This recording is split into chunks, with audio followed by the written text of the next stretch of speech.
It's Time Warner Cable's local edition. I'm Brad Pomerance, and we are joined by Mike Judge. He is a council member in Simi Valley. And when we think of Simi Valley, we think of a beautiful suburb with streets that are tree-lined. But the reality is homelessness can hit any community, and it's hitting Simi Valley. This is true. Talk to us about it. Well, we have I won't say it's a big problem, but it is a problem. We have a problem in our town. Obviously, we don't want to see anybody homeless. You know, we'd like to, my goal would be to eliminate homelessness altogether in our town. But realistically, we have to find a way to deal with the problem we have. And right now, we're working really hard to separate what I would call the unlawful homeless community from the lawful homeless community. And what often happens is, look, we are an empathetic society. We feel badly when we see folks that are homeless. And oftentimes, folks that are homeless will do what's called panhandling. And it's easy just to take out a dollar bill and hand it to them. But what we've learned from social scientists, and this is not from, the right wing, if you know what I'm saying, that's not the best thing to do. No, it's not. Yeah, and explain. Well, there's many more ways to help people than just handing them money, because, you never know, no matter what your intentions are, what you think, you never know where that money is going to go that you give somebody. It's the best way to do it is we have organizations in our town in Simi Valley, the Samaritan Center as an example.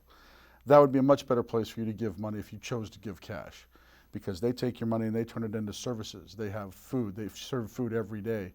They have places to shower, they give blankets, they give other things, the areas to it allows the people to know where to go where there's places to sleep, stuff like that. And panhandling also, it can impact business, because if a certain corridor becomes known for panhandling, the businesses there may start to lose out, and then it becomes a cycle where the homeless aren't benefiting, the businesses are starting to suffer, so it really is arguably not of benefit to anyone. No, it's not.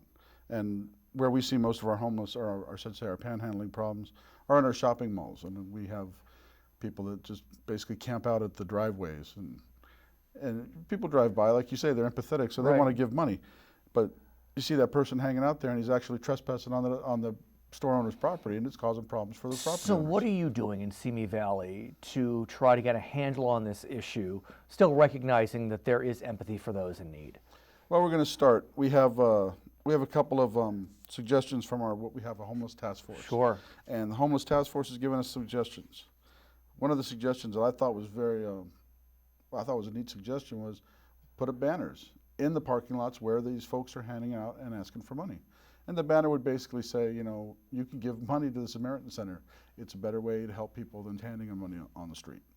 And so when do we expect that to be implemented? Well, we're looking at getting that approved by the entire city council soon. Yeah, we have a meeting coming up. And once it gets approved by the city council, we should be able to implement it rather quickly. What else are you looking to do? Are there other options, other ideas that the city council is trying to implement? Because I have to think that in the final analysis, again, when you think about a community like Simi Valley, it's fairly well heeled, and there is a lot of empathy. We know the Samaritan Center is there, but are there other resources in which can you turn to the faith-based community? Can you turn to, is law enforcement need to get involved? Where do you go? Well, law enforcement, I don't want law enforcement involved unless obviously there's a violation of it. Of course. There is the faith-based community. We have a huge faith-based community in Simi Valley, and they will always, they're always willing to help. In fact, that's where most of our beds are at for the homeless people to sleep at, are in our churches. Churches volunteer space and put the beds up. Okay, well, I want to thank you for joining us, and I wish you the best of luck. I know your intentions are good. His name is Mike Judge. He is a council member in Simi Valley. My name is Brad Pomerance, and this is Time Warner Cable's Local Edition.